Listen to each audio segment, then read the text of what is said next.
primeiro começamos por falar sobre estas letras e este disco. Depois isto vai evoluir para uma altura em que vou falar mais genericamente de experiências que tive. E tu também podes falar genericamente de outras experiências, mas depois voltamos a este disco sempre. Entendes? Que é o fio condutor? Pois. Pode ser. E depois no fim é que já abrimos quando mostrarmos aquele tema que já não está neste disco. Yeah. Que também tem uma história. Gira. Bem, o som já está a gravar. Está a gravar? Podes contar. Queres que eu conte essa história? Está tudo a gravar? Está tudo a gravar? Então se está tudo a gravar. E pá, agora estamos... Agora, agora estou a sentir a cena da descontração. Agora. Não, tenho que fazer este corte só. Está a bombar. Então, mas... é engraçado, estava com uma questão na cabeça, ficou completamente tudo em branco. Porque eles disseram que está a gravar, isto é, pronto, é isto. É este efeito.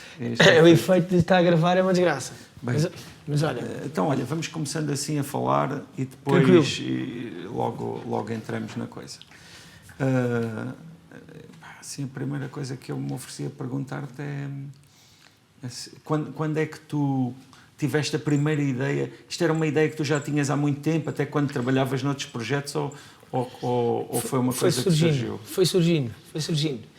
A história deste disco tem uma certa piada, porque é como se fosse o culminar daquilo que eu iniciei. Ou seja, quando era muito novo, sempre fui compositor, sempre compus as minhas músicas e sempre tentei fazer a minha música, mesmo estando a tocar com projetos e a estudar projetos de outras pessoas.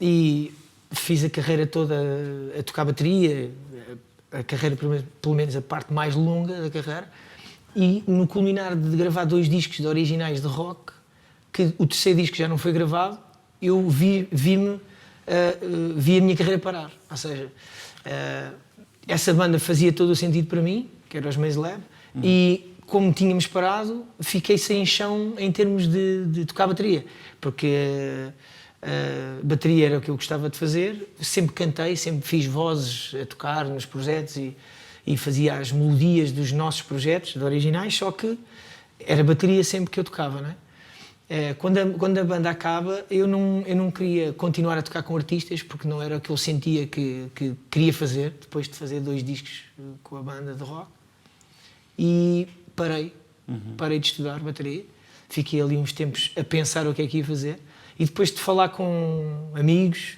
da música, que me diziam muito: tu cantas bem, não sei o quê, compões as músicas, porque é que não fazes agora o teu projeto, não desanimes, e não sei o quê. Deram-me ali uma certa força, e eu achei realmente que tinha sentido começar a pensar à séria nisso. E uma vez, nós os dois, juntos, foste das primeiras pessoas que eu mostrei essa... O que já tinhas. O que já andava a experimentar fazer. Pronto, tu surpreendeste com uma reação porreira e eu fiquei mais entusiasmado, não é? Fiquei ainda mais entusiasmado. Já estava a gostar, mas fiquei ainda mais entusiasmado. E aí tomou, acho que, até posso dizer que foste assim um arranque para mim. Então, qual é que foi, destes temas, qual é que foi o primeiro que foi surgiu? O Que Eu Sou. Uau. Foi O Que Eu Sou. Porque era uma fase que eu estava mesmo a passar. Parei, coincidiu com a crise dos 40, que a malta diz que existe a crise dos 40, coincidiu com uma série de fatores, não é? E eu tinha que me descobrir como músico, não é? Quem eu sou foste tu que me foi mandaste. Depois de falarmos e foi depois tu falarmos. Também, essa foi, porque a escrita dessas palavras, elas surgiram também muito da conversa que tivemos e de como é que tu vias até todo o projeto, que na altura ainda não tinhas este nome. Não tinha esse nome, não tinha esse significado, ou seja, era o início, não é? Era uma coisa que eu já sabia que ia ser muito autobiográfica, não é? Sobre histórias minhas, que também eu acho que é uma tendência normal do primeiro trabalho de muita gente, não é? Sim. É um momento que tu estás a viver ali, a primeira coisa, a primeira experiência. E é um manifesto, não é? Dizer, olha, é isto que eu tenho para dizer, de mais pessoal também, não é? Exatamente. Porque aqui, mas este conceito diz-se Kintsugi, não é? Kintsugi. É um conceito que também tem um pouco a ver com isso, que é uma renovação, Exatamente. É um renascimento, não é? Exatamente. Que é esta este consertar, esta técnica de não é? consertar os cacos partidos e voltar a ser uma coisa esbelta, sim, né? sim. Uma taça mas sublinhando, não tentando disfarçar esse conceito, não é? Pá, e pronto, e é isso. Isso é uma mensagem super positiva para quem se sentir agora assim, não é? Nesta fase, ainda por cima, que nós estamos todos a viver, é um conceito super positivo, não é? E que todos nós passamos várias vezes nas nossas vidas, não é? Cair, levantar, sempre seguir e nunca desistir. Pronto, acreditando sempre que quando nos levantamos estamos melhor do que estávamos antes e que a nossa taça pode transbordar outra vez de sonhos e de felicidade. É um bocado isso. Mas olha, tu tiveste alguma sorte, vou-te também dizer, porque quando tu me falaste para escrever estas letras, tiveste a sorte de eu já conseguir fazer letras desta forma, porque isto foi uma experiência que eu também vim desenvolvendo ao longo dos anos, a experiência de escrever palavras para músicas que já existem. E neste caso existia a música instrumental, mas também já existia a música da voz, não é? E para mim, nesta altura, eu já estava num ponto em que eu conseguia, e ainda consigo, mais ou menos dizer aquilo que quero e fazer caber naquela melodia. Porque isso foi uma aprendizagem que eu tive de desenvolver ao longo dos anos, porque a escrita de letras pode acontecer de várias formas, não é? E neste caso é um trabalho muito, em termos do trabalho de palavras, mais difícil. É um trabalho muito oficinal. E há uma coisa muito curiosa que é, quando termino de escrever essas letras, fico com a melodia na cabeça durante dias ou semanas. Eu lembro-me que nós falámos, tu arrancaste para uma viagem no dia a seguir. Sim. E quando chegaste lá, mandaste-me essa letra que disseste que escreveste no avião e disseste-me isso, epá, não consigo tirar a melodia da cabeça, não sei. Pá, mas quem eu sou, pronto, logo o título diz muito. Ainda assim, também temos esta outra aqui, o Ainda Sei Acreditar, que, confesso, para mim é uma letra que me diz bastante, também um pouco pelos mesmos motivos.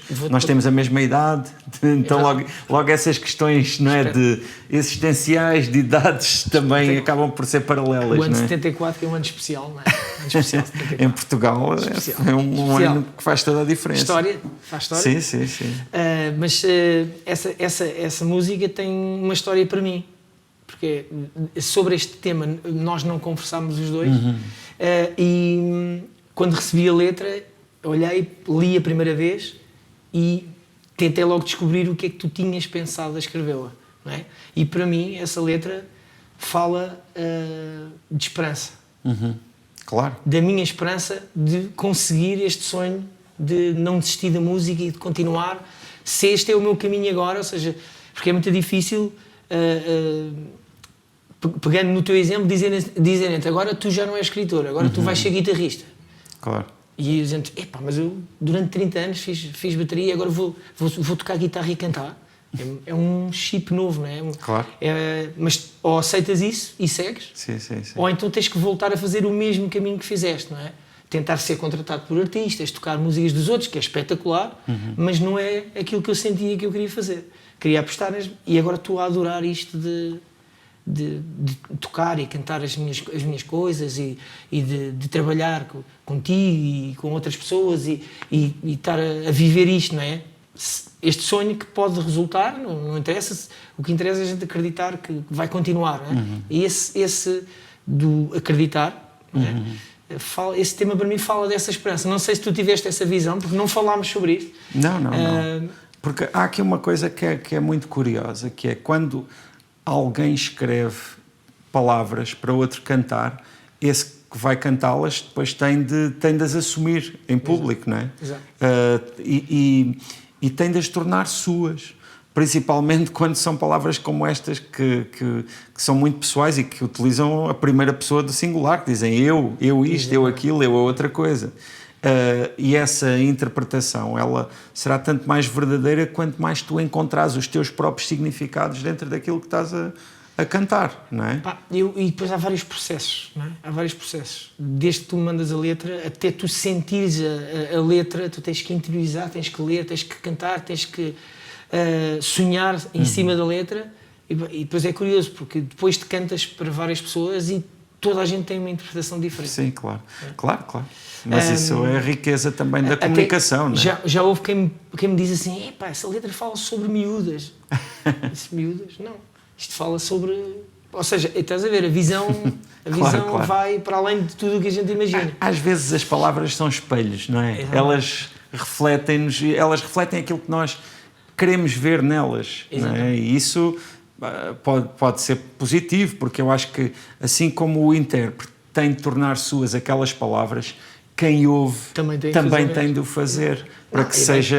A ideia é tu tocares nas pessoas de alguma maneira, não é? E todos nós temos experiências diferentes e todos nós estamos a passar por experiências diferentes. E é muito interessante tu dizeres, não é? Ou transmitires alguma coisa às pessoas na qual elas encontrem valor, que faça sentido pessoal para elas, não é? E que as faça saber mais sobre elas ou sobre o mundo. No fundo é praticamente a mesma coisa. Diziam-me neste disco, quando eu apresentei este disco a algumas pessoas, para tentar que este disco fosse pelo âmbito normal, comercial, havia muita gente que me disse que hoje em dia, na onda musical que o nosso país está, ninguém liga nenhuma às letras. Primeiro ouvem a música, só depois é que ligam às letras. Que é um erro gigante, não é? Porque toda a gente me fala das letras, é incrível. Não há nenhuma música que eu toque, nenhuma conversa que eu tenha, que não me digam logo ou que me escrevam nas redes sociais partes dessa letra. E porque, vamos ver, as palavras também têm uma força... Aliás, escrevendo letras é muito evidente a forma como as palavras se transformam através da música, a forma como elas ganham sentidos através da música. Aí está, por exemplo, presente um aspecto que vamos falar dele mais daqui a pouco, porque eu acho que há muito para dizer sobre ele, que é a forma como as letras de canções divergem da escrita de textos que existam sozinhos, não é? Exato. Porque, repara, às vezes certas palavras, quando se unem com certas melodias, elas sozinhas até podem não fazer um sentido tão intenso como depois... Olha, sabes o que é que eu acho que é melhor para nós vermos isto? Eu vou ler aqui a letra do Eu Sei Acreditar e depois vamos-te ouvir a tocá-la, sabes? Porque estás aí com essa guitarra, estamos aqui com tudo isto. Eu acho que temos... É isso mesmo. Mas deixa-me ler. Diz assim: ainda sei acreditar. Já não sei tudo o que pensei saber, o que esqueci, o que não aprendi, e só sei que ainda espero por ti. As manhãs desaparecem no silêncio. Este mar, o que tenho para te dar, tem a cor, o brilho do teu olhar. Quando chegares, já não sei, perdi o norte. E perdido, sem saber onde estás, onde estou, sem sentido, sem saber onde vais, onde vou, ainda espero, já não sei parar de te querer, ainda espero, já não sei parar de viver. Top. Isto foi o que foi escrito, mas depois o resultado é esse. Agora vou-te mostrar o resultado.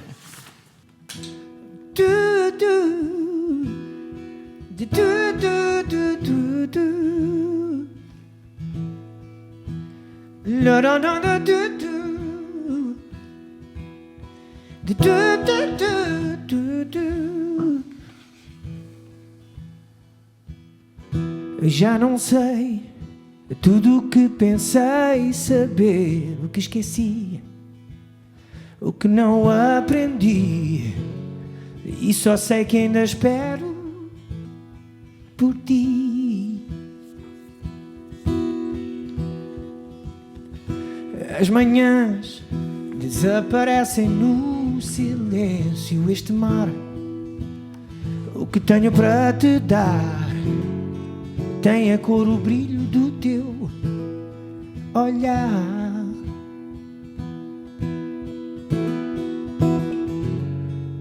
Quando chegares, já não sei.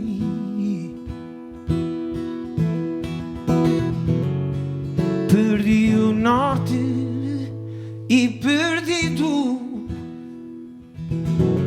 sem saber onde estás, onde estou, sem sentido, sem saber onde vais, onde vou, ainda espero,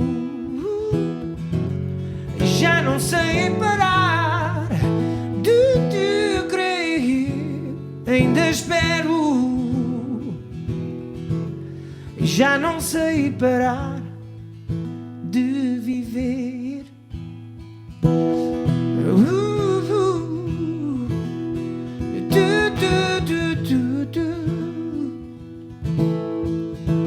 La la la la do do do do do do. Sei que estás a dançar por trás da porta fechada do teu quarto. Desculpa denunciar-te, mas essa é a maneira de entrares no poema. Seja bem-vinda ao poema. Que tenho eu para conversar com uma menina de 12 anos? Há perguntas que são como árvores no outono, morrem devagar, chovem folha a folha. Também assim, despedimos-nos constantemente para sempre. Quando vou chamar-te para jantar, abres a porta e cresceste de repente. Eras uma menina desdentada. Agora estás no 7º ano. As tuas amigas mandam-te mensagens e talvez por isso sou obrigada a acreditar que passou muito tempo. Esta casa forjou o nosso parentesco. Cruzámo-nos no corredor, sentámo-nos no sofá, tu nessa ponta, eu nesta. O nosso parentesco é uma quarentena privada. Somos criaturas de raça híbrida, não cabemos na natureza. Precisamos de explicar-nos como aquelas pessoas que têm sempre de soletrar o nome. Tão habituada a elogios, a língua portuguesa falha ao tentar definir-nos com substantivos obsoletos, pronunciados como uma espécie de castigo. Enteada e padrasto. Não cabemos nesse dicionário, repleto de palavras que não existem, silêncios que são como torneiras mal fechadas, a desperdiçar em indizível, gota a gota. Tenho a experiência também de escrever livros de poesia e essa é uma experiência muito diferente, porque quando as palavras têm não é, de estar sozinhas na folha, elas têm um papel diferente, não é? E então isso tem de ser tomado em consideração. Curiosamente, já me aconteceu uma experiência que a mim me deixou muito contente e que foi... eu não contribuí em nada para que ela acontecesse, mas que me marcou bastante, que foi músicos retirarem música e fazerem música a partir de poemas que eu tinha escrito para livros, não é? Que é difícil, não é? Sim. A primeira vez que isso aconteceu foi com um projeto que era do saudoso Aguardela e do Varatojo e de outras pessoas, a Mitó Mendes, que é a cantora, e que se chama A Naifa, e que fizeram alguns discos e que utilizavam poemas que tinham sido publicados como poemas, não é? E para mim foi muito interessante. O primeiro tema chamava-se justamente Música. Era um poema que se chamava Música, imagina. E quando eu escrevi nunca imaginei que ele fosse depois ser musicado e que inclusivamente acabou por ser o single desse primeiro disco dessa banda, A Naifa, e acabou por ter muita rodagem. Mas estávamos a falar há pouco de letras e poemas, e eu também me lembrei de uma outra coisa, e que também me leva para as minhas experiências iniciais neste mundo de escrever palavras que depois são musicadas, e que foi o primeiro tema, as primeiras palavras que eu escrevi já com a intenção de serem musicadas e gravadas, e que foram gravadas aqui num disco que se chamou Movimentos Perpétuos e que era de homenagem ao Carlos Paredes e que, olha, logo aqui em primeiro lugar tem o Sam da Kid, que também foi uma pessoa com quem acabei depois por ter outras coisas. Nunca escrevi para ele cantar, mas imagina, fiz o guião de um videoclipe do Sam da Kid, uma experiência muito engraçada em que fiz a ideia é um filme de artes marciais, daqueles assim meio Bruce Lee, mas em chelas. e foi muito engraçado. Mas essa outra experiência que estava a falar foi com a Ana Sofia Varela e fizemos aqui este tema que se chama Na Margem deste Rio, que é um pouco parente do fado. Não é exatamente fado, mas a Ana Sofia Varela é fadista e é parente do fado. E o fado, pronto, é um género musical que em Portugal nos marca muito e que também marca muito a forma como as palavras são trabalhadas na nossa música. Eu tive algumas experiências com fado, né? Nunca toquei fado, mas tive algumas experiências com fado. Quando era miúdo, vivi em casa da minha avó algumas situações giras de tertúlia musical com fadistas, com a Amália, com outras pessoas que passaram por ali. E realmente é uma tradição incrível que todos nós devíamos ter orgulho de existir. Mas eu acho que, sabes, há aí uma coisa muito marcante e determinante nisso que estás a dizer, que é o fado ao vivo. Exatamente. Porque, pronto, nós somos da mesma idade, né? Já dissemos isto. E 74, vamos marcando isso, é para a malta vamos perceber. repetindo. Vamos repetindo. Mas as pessoas da nossa idade normalmente não eram muito atraídas para o fado, por vários motivos, não é? O fado levou-nos agora levou-nos para uma viagem que todos gostam da evolução do fado mas tinha que haver uma inovação. Porque nós apanhámos um período do fado em que era muito marcadamente de outra geração, exatamente, não é? Mas no meu caso, eu senti comecei a gostar um pouco de fado quando eu tive a oportunidade de ver ao vivo. Porque eu adoro ver. É muito forte, não é? É muito forte. Adoro ver o fado tradicional, como tu dizes, ao vivo. Se não houver amplificação, não interessa, mas o estar perto e ouvir, adoro. E acho que, aliás, todos os artistas de fado que existem agora, numa atualização do fado mais moderno agora, vêm dessa raiz, não é? Vêm de ver esse fado tradicional e de sentir isso. E nós não nos podemos esquecer que mesmo o fado mais tradicional e as pessoas mais conhecidas do fado tradicional, como obviamente a Amália e outros, o Carlos do Carmo, tentaram inovar. Já nessa altura tentaram inovar. Eu não sei dizer porquê, mas eu, por exemplo, adoro ouvir o Carlos do Carmo. Adoro, não sei, cada vez que o Carlos do Carmo canta... Já tiveste a oportunidade de ouvi-lo ao vivo? Não. Eu já tive. Epá, é impressionante. É impressionante. Ainda para mais a naturalidade com que ele canta. É incrível. Ele parece que fala, parece que não canta, mas sim. Cada vez que ele abre a boca, eu fico arrepiado da cabeça. Olha, estou arrepiado só da fala dele. E quando ele cantava aquela música da canoa, não sei, eu ficava horas em casa dos meus pais a puxar para trás e para a frente, puxar para trás e para a frente. Mas olha, há uma coisa, há pouco estavas a falar sobre a importância da letra. No fado, a letra é um dos elementos mais importantes. Claro. Não há um bom tema de fado em que o fadista não pronuncie bem as palavras. Claro, muito importante. Porque a força do poema, repara, a economia de elementos é tanta, não é? Tens a voz, tens aqueles instrumentos poucos, não é? Que as palavras também têm de fazer parte e fazem, não é? Mas e como é que é para ti tocar ao vivo? Como é que é a tua experiência ao vivo? Como é que é uma das coisas que mais te chama ou... Sim, eu tenho ali momentos por acaso outro dia estava a ver uma coisa do John Mayer ao vivo e ele no backstage estava a dizer isso, até disse isso ao vivo depois, que é eu adoro isto só interessa, não é? Tudo isto que nós fazemos só interessa quando nós passamos isto às pessoas, não é? O tocar ao vivo é o culminar, não é? É o sonho, é tu fazeres o acorde da tua música e toda a gente cantar, não é? Isto é o sonho, é como tu, não Sim, é? sim, sim. É tu perceberes que as pessoas adoram ler as tuas palavras e os teus livros. Sim. É o que toda a gente quer. Mas o ao vivo tem uma responsabilidade gigante para mim. Gigante. E também tem aquela coisa que é estares a ler nos olhos das pessoas, não é? Pá. Ou seja, quando estás a cantar, vês gerir, a reação logo. a gerir, ou seja, a tua cabeça está a mil, não é? Estás Sim. a tentar perceber. Eu tento me preparar ao máximo, não é? Até não é eu gosto, por exemplo, neste disco do Kintsugi, que o conceito dos concertos é mesmo tertúlia musical.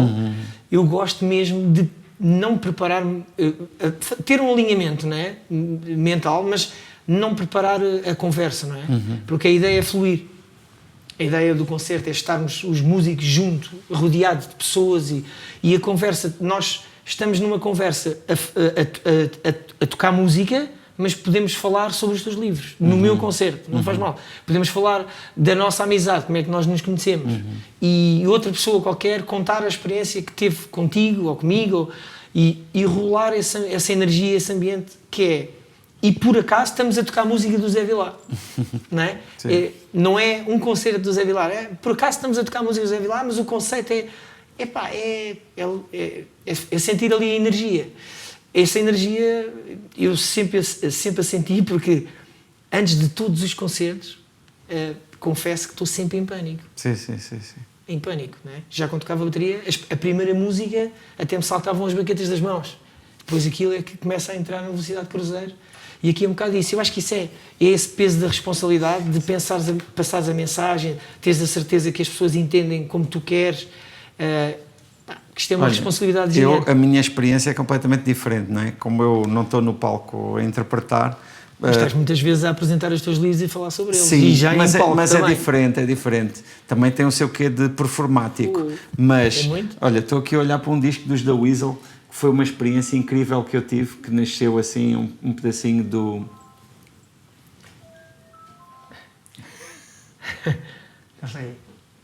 Foi bonito, este toque bonito, era bonito, foi era bonito. musical, até ele estava a tentar musicar.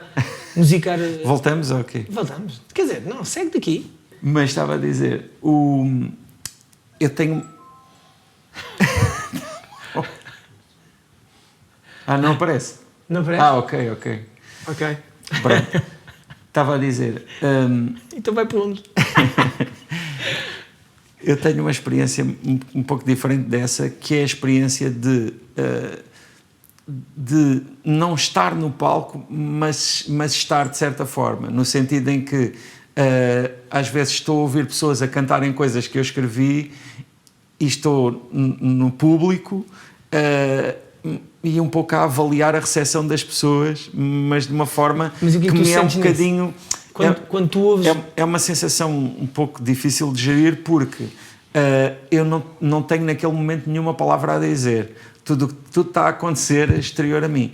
Onde isso se sente muito é no teatro. Quando escreves uma peça de teatro e depois os atores estão a representá-la e depois, por exemplo, há um momento em que existe uma piada e ninguém se ri.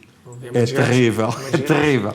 Mas, por exemplo... Eu acho que a comédia, por exemplo, é uma coisa muito difícil de escrever. Ainda assim, por exemplo, se for uma coisa mais trágica, também pode ser complicado, porque os silêncios também podem ser um pouco constrangedores. Mas, olha, uma experiência incrível que eu tive foi com os The Weasel, em que, um pouco por acaso, gravaram aqui um tema que eu escrevi as palavras, que se chama Negócios Estrangeiros e que saiu no último disco. E aconteceu-me esta coisa incrível, que foi estar no Pavilhão Atlântico e eles tocarem esse tema e pronto, e darem conta de que tinha sido escrita por mim. E imagina, ali o Pavilhão Atlântico cheio, não é? Foi incrível. Também já me aconteceu estar muitas vezes em palco com os Bundespel. Aliás, quando eu tive este projeto com eles em 2003, nós apresentámos o projeto, que foi um disco. Isto foi uma edição especial que tinha o livro que eu escrevi a partir dos temas e nós apresentámos esse eles deram-te os projeto. temas e tu inspiraste nos temas e eu acompanhei a forma toda, como os temas foram compostos, como depois foram gravados, na altura na Finlândia, não é? Uma coisa muito assim muito a sério do metal, não é? Também. Mas foi depois a primeira parte do concerto em que eles apresentaram o disco, tinha uma espécie de uma leitura musicada com eles de umas passagens do livro, e foi no Coliseu, também foi uma grande coisa. Mas imagina, eram mesmo outros tempos. Não há um registro de vídeo dessa apresentação. Imagina, foi pré-YouTube, foi pré toda a gente de telemóvel.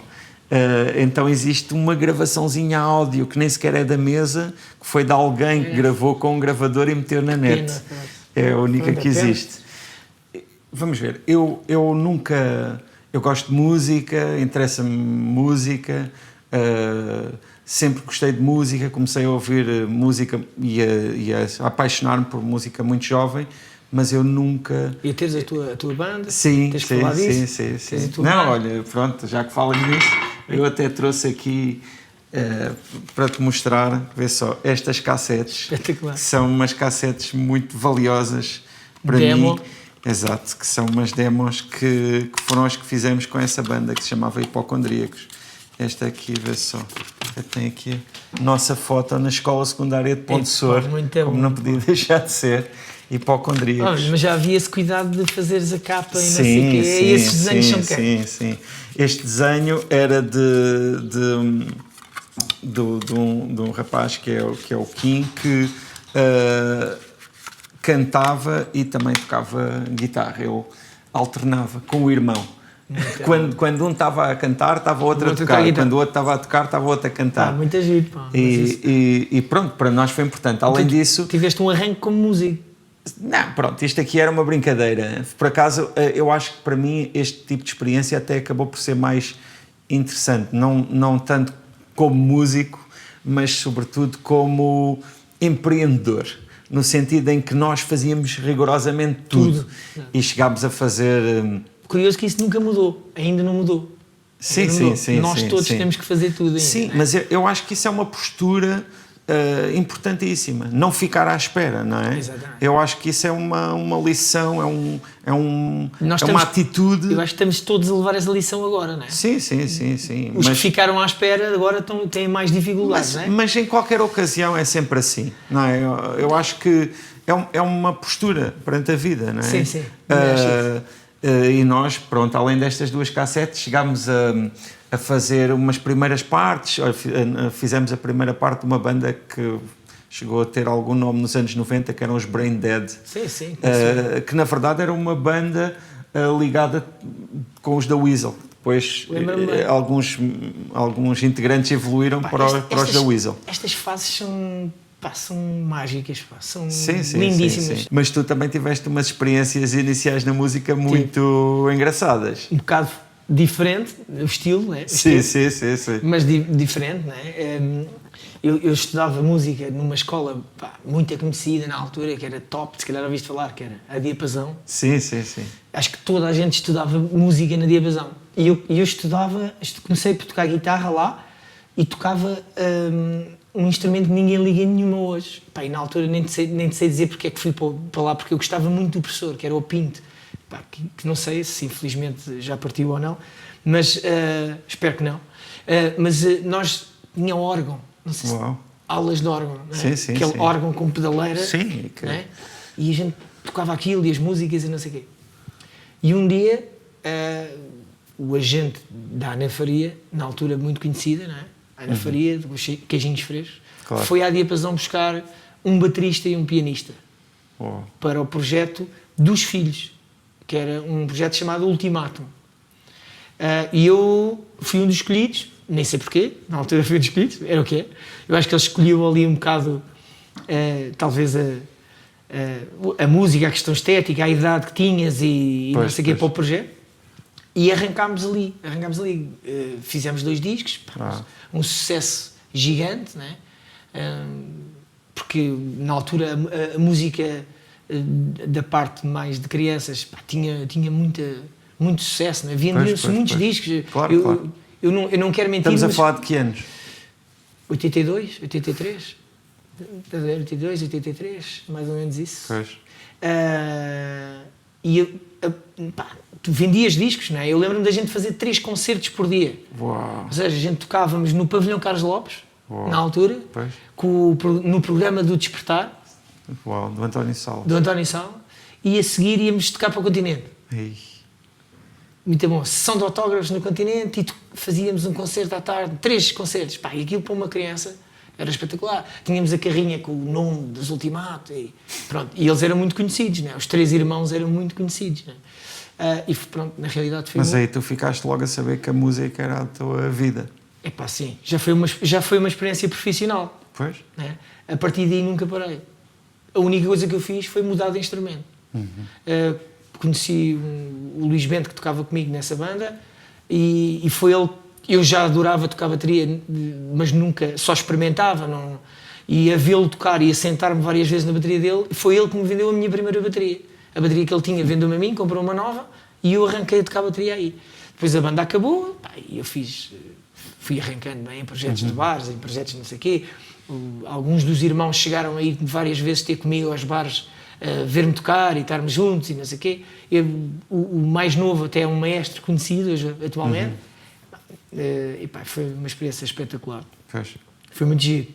Epá, olha. Foi muito giro. Mas dizia-te, pronto, o meu caminho mais consequente tem sido da escrita e da publicação de livros. No que diz respeito à escrita de letras para serem cantadas, tem acontecido assim um pouco aleatoriamente, consoante... Mas já tens muita coisa. Não, isto não é tudo o que eu tenho. Sim, eu sei, tenho eu sei, já uma tens grande muita coisa, já produção tens ao longo, muita produção, ao longo dos anos. Pois, é o muito que para giro. mim é surpreendente porque tem sempre nascido de convites. Nunca houve aqui um projeto em que eu consistentemente pensasse vou investir, não é? Exato, é neste é que projeto. as pessoas procuram-te, não é? Sim. É... E já fiz coisas tão fora do que eu alguma vez imaginei, como por exemplo, imagina, já escrevi letras para marchas dos Santos Populares, do Santo António em Lisboa. Nunca tinha imaginado. Curiosamente, fiz isso a convite de um senhor que infelizmente já faleceu, que era justamente maestro da Banda Filarmónica de Galvez, que se chamava Silvio Pleno e que compunha algumas marchas. Na altura foi para o bairro de São Vicente de Fora. E foi para mim muito engraçado estar a ver na televisão as marchas e a letra ser minha. Na altura não vi ao vivo. É que isso é muito giro. Tu és muito versátil, não é? Porque... Não, é uma experiência, imagina. Mas tu aceitas essa experiência, quem não aceita. Sim, mas eu acho isso leva-te mais longe, não é? Mas repara, assim como tu estavas a falar dessas experiências que te fizeram crescer, não é? E que te desenvolveram muitíssimo, estas experiências também me desenvolveram muitíssimo. Claro. Por isso é que há pouco eu estava a brincar, a dizer tiveste sorte porque me apanhaste numa altura que eu já conseguia escrever. A partir assim da música. Porque efetivamente... com todas essas experiências eu vou aprendendo um pouco. Imagina, por exemplo, eu que não tinha nenhuma experiência, e mesmo essa experiência ainda é um pouco incipiente, de escrever letras para marchas do Santo António em Lisboa, para mim foi incrível pensar, o que é que faz uma letra ser uma letra de marchas, não é? Muito difícil. Tens de introduzir lá aqueles temas do Arquinho, do Balão, de Lisboa, Difícil, mas tu tiveste que estudar esse estilo, não? Ouviste coisas? Qual é o teu processo nisso? Na altura procurei alguma leitura sobre isso. Mais tarde, agora já estou precavido, já tenho lá, porque a Câmara de Lisboa publica as letras. E eu já tenho lá, se alguma vez voltar a acontecer, já tens isso, já posso lá ir ver outras. Tu os temas que fizeste neste disco, todos eles já tinhas a música ou houve alguns que começaste com as palavras? Todos eles já tinham a música. E estás a agarrar aí num que eu estou a ver. Este é o meu cais. Sim. Este está muito anotado aqui. Tá. Quem é que escreveu esta letra? Essa letra foi escrita por José Pissarra de Moraes, que é um grande amigo, e que eu lhe pedi que escrevesse a visão dele sobre a nossa amizade e sobre mim. Uau! E ele, escreveu essas palavras, essa letra é giro depois a explicação dele. É a segunda do disco. Do disco. A explicação dele sobre essa letra é brutal, é muito giro. eu gosto imenso de ouvir isso, não é? Gosto imenso de dizer, então, mas porque é que tu pensaste? Porque eu adoro sentir essa história e adoro perceber. E não te sei explicar como ele me explicou, só sei porque é ele que explica isso. Não dá para imitar aquilo que tu sentiste a escrever, mas acho muito giro o caminho que ele fez sobre mim. Isto porquê? Estou a dizer isto porquê? Porque eu sabia que ele tinha essa visão sobre mim. Mas confirmaste. Exatamente. Mas toca lá para nós ouvirmos. Tinha preparado aqui uma coisa.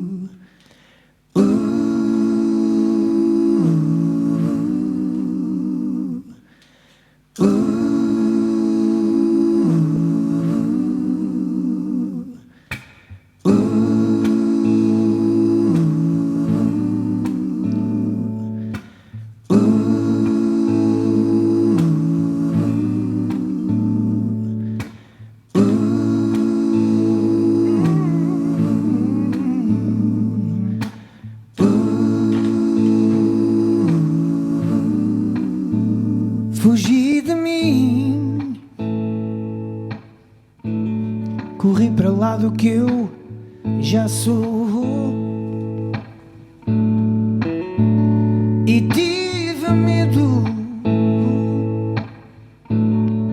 chamei por ti,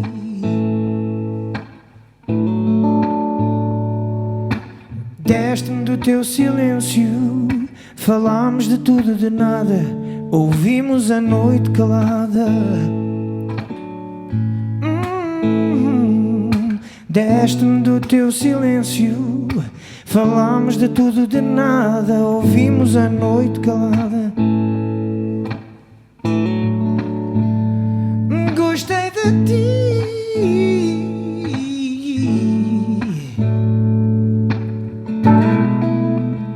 sombra de um tempo, numa lágrima qualquer, és o chão deste meu cais, onde tudo é talvez demais e o mundo é o que eu quiser, e o mundo é o que eu quiser.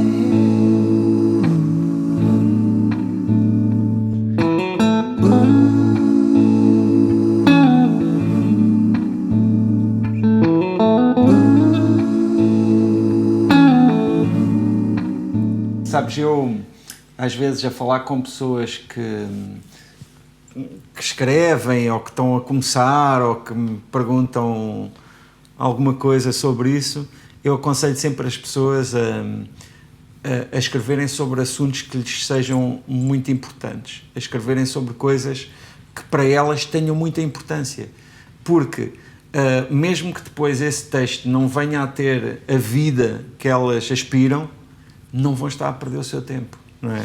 Epá, sim. Porque quando tu trabalhas sobre uma coisa que é importante para ti, tu já estás a fazer alguma coisa que te é útil, não é? Que te ajuda. Epá, eu acho que é muito, eu acho que é muito, para tu sentires, não é? Para tu sentires é muito importante falar sobre assuntos, histórias e assuntos para mim, isso é muito importante, que te digam alguma coisa, não é? Pois. Ou que te digam alguma coisa ou uma história de outro que te diga também alguma coisa, não é? Claro, claro.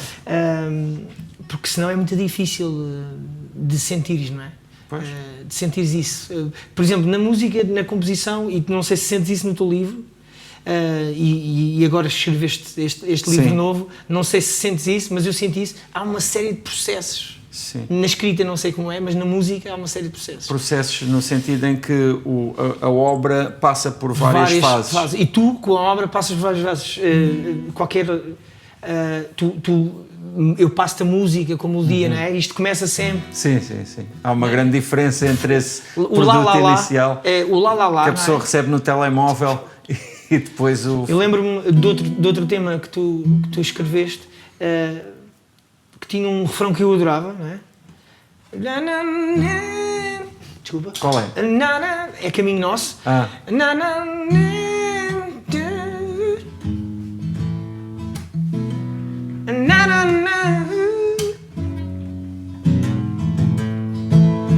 Espera aí que se calhar enganei-me. Pronto, vou só pôr o micro só para só ouvir o... Estava-te a dizer, e foi uma diferença abismal, não é? Para mim. Agora estava a fazer mal, que isto até é uma terceira.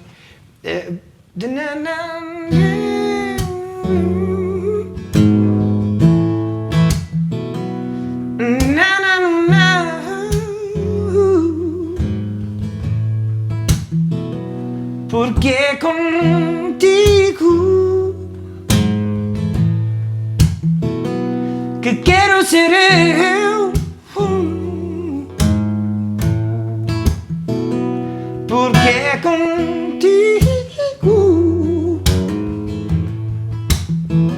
que consigo ser eu. Pá, isto é... Não sei explicar, isto é um processo...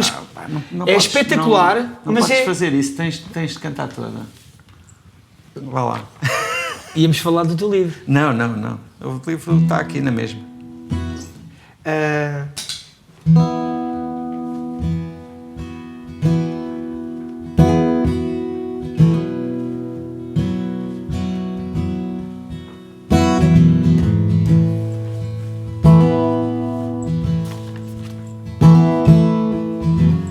Pá, esta música tem um ambiente que eu adoro. Pá. Adoro esta. Até vou dizer... Esta música era tocada noutro ritmo, noutra subdivisão. E foi um baterista que eu adoro, amigo meu, o grande Vicky, que quis mudar isto para este ritmo tercinado, não é? E ficou lindo. É tempo que passa, que não apaga o que passou. Tempo que a vida tocou.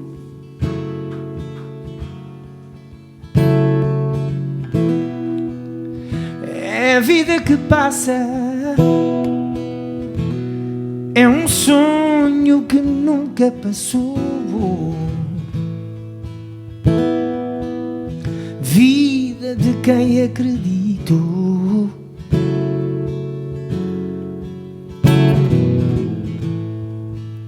Esta ilusão que juntos perseguimos. Esta canção porque é contigo que quero ser eu. Porque é contigo que consigo ser eu.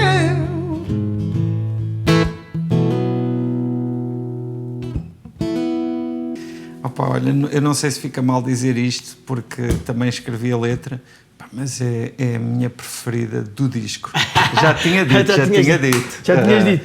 Epá, eu também adoro. Acho que é... Pronto. Mas e, assim também, é- e também nasceu de uma forma interessante, não é? Sim. Tu quiseste dedicar este tema e falaste-me a mim, e eu escrevi este tema a pensar em mim, mas também a ter consciência de que ele podia significar para ti. Exatamente. E isso foi uma coisa, por acaso, também muito Epá. especial. Nunca tinha feito uma letra com esse nível de intimidade com a pessoa com quem Pá, escrevi. E tem não te sei explicar, mesmo assim a guitarra e voz, eu estou aqui a cantar isto, tem aqui tem um ambiente, esta música para mim espetacular, pá, Sim. mesmo muito bom, muito Não, bom. e é muito direta. Exato. Também, acho que pronto, tem um nível de simplicidade que é difícil de alcançar. eu das experiências que tenho de escrita, há uma que é muito especial também e que gostava de ler, que foi um texto que eu escrevi e que foi musicado pelo Jorge Palma. Epá, é especial por isso, por ser musicado pelo Jorge Palma. E além do mais, há uma coisa, que é o Jorge Palma, como sabes, é um músico espetacular, mas também é um escritor, não é? Um letrista, se quisermos dizer, um poeta também dos mais incríveis. E para mim já tenho esse troféu, que é ter palavras cantadas pelo Jorge Palma. E como é que surgiu surgiu de uma forma muito simples. Foi porque, pronto, nós tínhamos uns amigos em comum daqui e dali, e houve uma vez que o Jorge Palma leu um romance meu que se chama Livro, que eu publiquei esse romance, que tem esse título, em 2010. E na altura ele arranjou maneira de me contactar para me dar as impressões dele acerca do livro. Espetacular. E depois, só isso é espetacular. E depois convidou-me para escrever. Entretanto, estivemos na casa dele, tivemos lá umas sessões musicais incríveis, daquelas que a pessoa também se sente, será que eu estou aqui, não é? Com o Jorge Palma a tocar ao piano, nós lá sozinhos, e ele a improvisar e tudo e mais alguma coisa. E depois surgiu este texto, que na altura chama-se Pensámos em Nada, e na altura que estávamos ali a viver aquela crise económica, né, 2010? Exato, por aí nessas datas, já foi um bocadinho depois, 2011, por aí, também vinha um bocado nessa sequência, epá, pensámos em nada e agora estamos nisto. Mas na verdade, quando eu escrevi a letra, tinha um pouco a ver com outras coisas. Pensámos em Nada só isso é um título incrível. Diz assim: pensámos tanto em nada, despenteados, caçámos fantasmas de elefantes na casa desarrumada, de stores fechados, milionários esbanjadores de instantes, piratas de tesouros enterrados, ilhas distantes, sorte parada, pensámos demasiado em nada. Cobertos por farrapos de tempo, arame farpado de tempo, cheiro a terra molhada, um momento, outro momento, a memória inteira empardada, e nós, sem desculpas, astronautas, entre o sexo e o medo, presos na piscina abandonada, no centro de tudo, pensámos apenas em nada. Muito bom. Mas vês, as próprias palavras e tudo isso também vão noutro sentido e têm um outro imaginário, porque também o Jorge Palma nos seus temas também vai mais por... Faz essas viagens. Exato, tem essas viagens que são incríveis e que têm alguns dos temas mais incríveis da música portuguesa, né, das últimas décadas. E tu agora tens este disco, não é? O disco ainda está vivo e ainda estás a mostrá-lo, não é? Ele sobreviveu a isto tudo e vai continuar a sobreviver, daí essa mensagem de Kintsugi. Não posso deixar passar aqui um momento de falar de outra pessoa que também partilhou momentos comigo, que é o Henrique Silva, que escreveu algumas letras também para este disco, e tu conheces o Henrique, que também canta ao vivo, fala e canta connosco. Pá, que foi extraordinário também essa viagem, esses momentos com ele. Este nome até surge de uma conversa com o Henrique, e pronto, e nós vai continuar. Nós caímos porque fizemos o lançamento, como tu viste, no dia 10 de março, dia 12. Sim, foi. A Câmara Municipal fechou. Foi mesmo no fim da... O Governo fechou o país, não é? E nós estamos aqui e agora vamos levantar a cabeça. Fizemos esta reconstrução. Sim. E o Kintsugi é quase um cumprimento que nós podemos dar uns aos outros, não é? Em vez de dar um abraço, a gente pode dizer Kintsugi para ti. A ti também te surgiu, que eu sei. Sim. Vi esses textos que tu ias partilhando na altura em que ficaste de quarentena e depois seguiu. E acabou... Sim, num livro, é verdade. É um livro que lançaste agora. Sim, é este livro que se chama Regresso a Casa e que foi um regresso não planeado a casa e que, olha, inclusivamente, estás a dizer isso e eu abri aqui ao acaso uma página que tem logo um poema que se chama Belarmino, que era o meu primeiro amigo. Era um vizinho meu que se chamava Belarmino e que faleceu precocemente, com 30 e poucos anos, teve um AVC e pronto, e foi muito triste.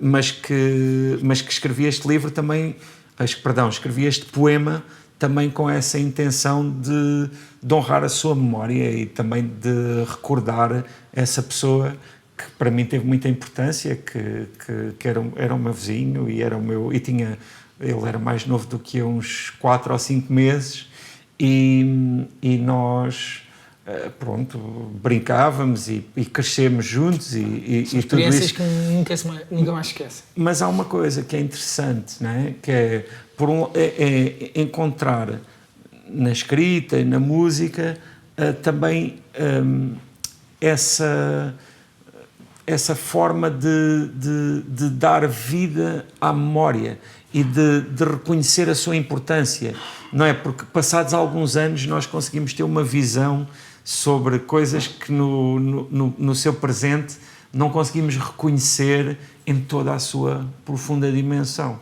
E pronto, este livro também tem muito isso. Parte? Olha, posso ler esse poema que se chama Belarmino, que é o nome desse meu amigo, e que diz o seguinte: não temos agora maneira de explicar os rebanhos aos nossos filhos.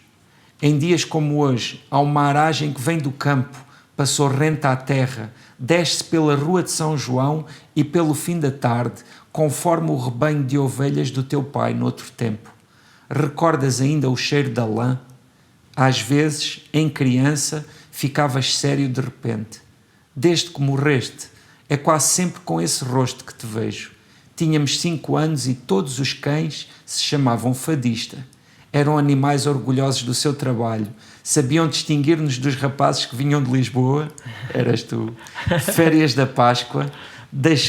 Deixavam-nos levantar a mão, pousar-lhe com respeito sobre a cabeça. Não temos agora maneira de explicar o olhar desses cães aos nossos filhos. A tua principal obra não foi morrer, embora custe esquecer a tua campa de mármore, custa esquecer este preciso instante.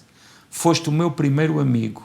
Na última vez que nos vimos, apresentaste-me a tua filha e deste-me a notícia da criança que estava para nascer. Havia tanto futuro, despedir-me-nos seria uma ideia ridícula. Acreditávamos ainda, como quando não chegávamos aos figos e, livres de dúvidas, subíamos às figueiras, rodeados por verão, os nervos das folhas atravessados pelo sol. Não sabemos o que é a vida. Parece infinito o tempo que passávamos a regressar juntos da escola ou, quando já éramos adolescentes, a regressar juntos do terreiro. E, no entanto, a morte como um muro. Tu desse lado, eu deste lado. A morte como um muro caiado e incandescente. Espetacular. Enfim, mas gostava de ouvir esse tema. Ok. Vultos, sombras, corpo inerte e vazio habita em mim. O tempo ausente, ansioso que a hora chegue enfim. Purgatório consciente, uma chama de vida que desvanece.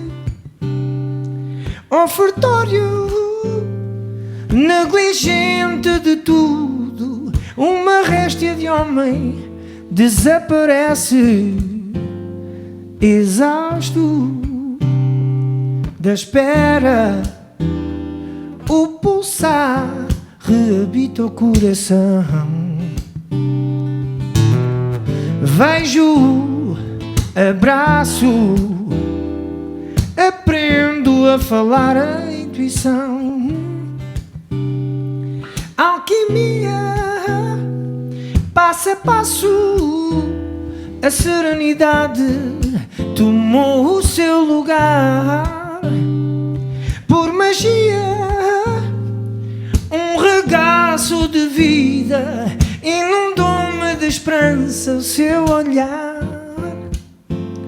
Sem falar falamos, nós vamos juntos o caminho conquistamos, sem falar falamos, nós vamos juntos o caminho,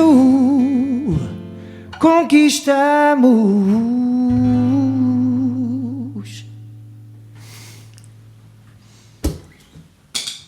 Rui, é Muito isto. bom.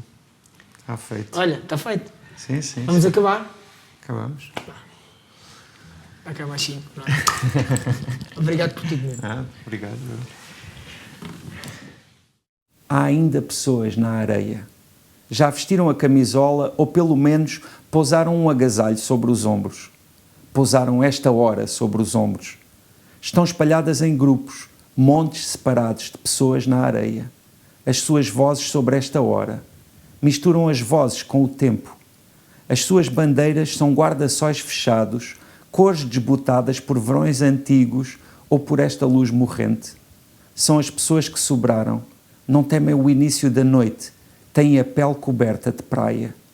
E nós, num canto, junto às rochas, juntos, junto ao forte São Julião da Barra, despejamos o saquinho de plástico com as cinzas do farrusco. Durante o inverno, vimos-lo correr aqui, corremos ao seu lado, um agasalho sobre os ombros, esta hora sobre os ombros, as vozes sobre esta hora, as cinzas sobre a areia, o mar sobre as cinzas, a noite sobre o mar.